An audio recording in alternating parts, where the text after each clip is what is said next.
How did the Night King rise? Book versus show. He wasn't just a villain, he was a question no one could answer. What if I told you the most terrifying enemy in Game of Thrones, the Night King, wasn't even in the books? Wait, what? That's right. The blue-eyed, silent reaper of death, who raised armies with a single gesture, never existed in George R.R. Martin's novels. So, where did he come from? Why was he created? And what was he truly after? Let's dive deep into the true origin of the Night King in the books versus the show, and what it really tells us about fear, war, and the unknown. The book version, The Legend of the Night's King.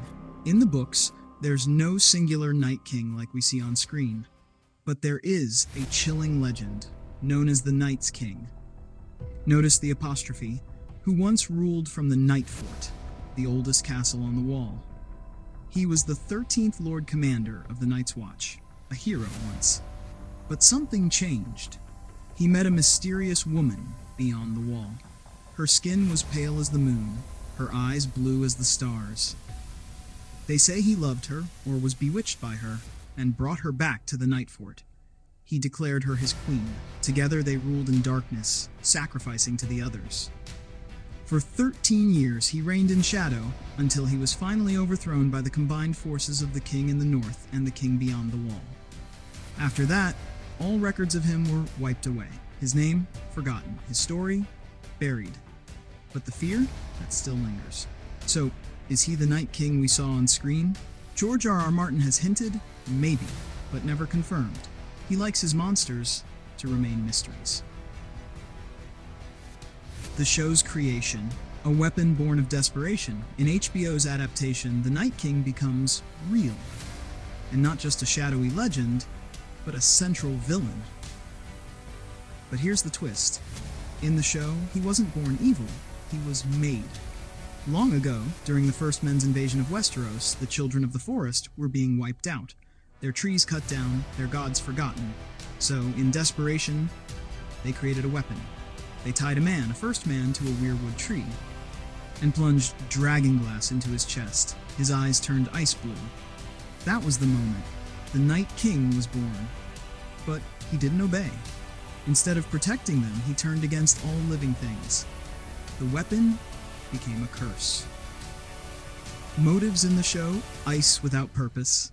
So, what did he want? That's the part that's haunted fans for years. He never spoke, never monologued, never explained himself. But we do know he marched on the realms of men, destroyed everything in his path, and sought to kill the three-eyed raven, the memory of the world. Maybe he wanted to wipe out history itself. Maybe he was pure entropy. But the show never gave us a clear motive, and that left people divided. Was he evil for the sake of evil, or was he something deeper, a metaphor for death, for winter, for the unstoppable truth that nothing lasts? Whatever the answer, it ended too fast. The book's mystery, the real power of the others. In the books, the others, what the show calls White Walkers, are barely understood. They're not just undead commanders. They're elegant, inhuman, and terrifying. Their armor shines like moonlight on ice. They move silently. They use crystal blades that shatter steel. And most terrifying of all, they don't rot. They're not corpses. They're something else entirely.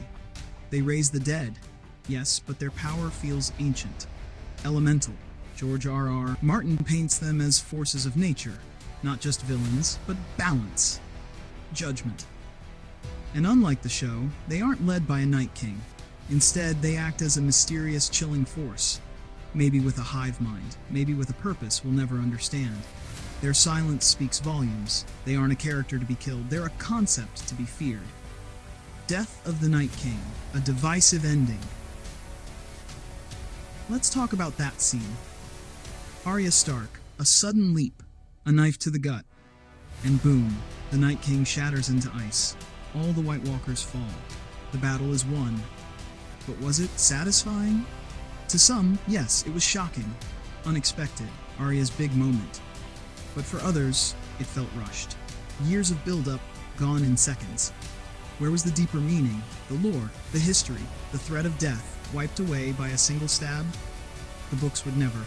At least not yet.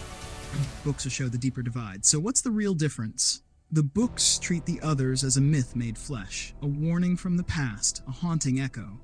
The show turned that into a physical villain, the Night King, with a face, a past, and a goal, though poorly explored. And yet, both versions tell the same truth, that death comes, that it's silent, cold, unstoppable, and that the only thing standing in its way is us. The legacy, what was he really? Was the Night King a villain, a victim, a god? Was he a metaphor for climate change? For time? For mortality? Maybe he was all of those things. Or maybe he was just a reflection of our fear. The fear of the unknown. The fear of what lies beyond the wall or within ourselves. And maybe he still waits in the snow. Because in the end, winter never ends, it only sleeps. Subscribe to the Story Chamber for more untold legends from Westeros and beyond. Because the North remembers, and so do we.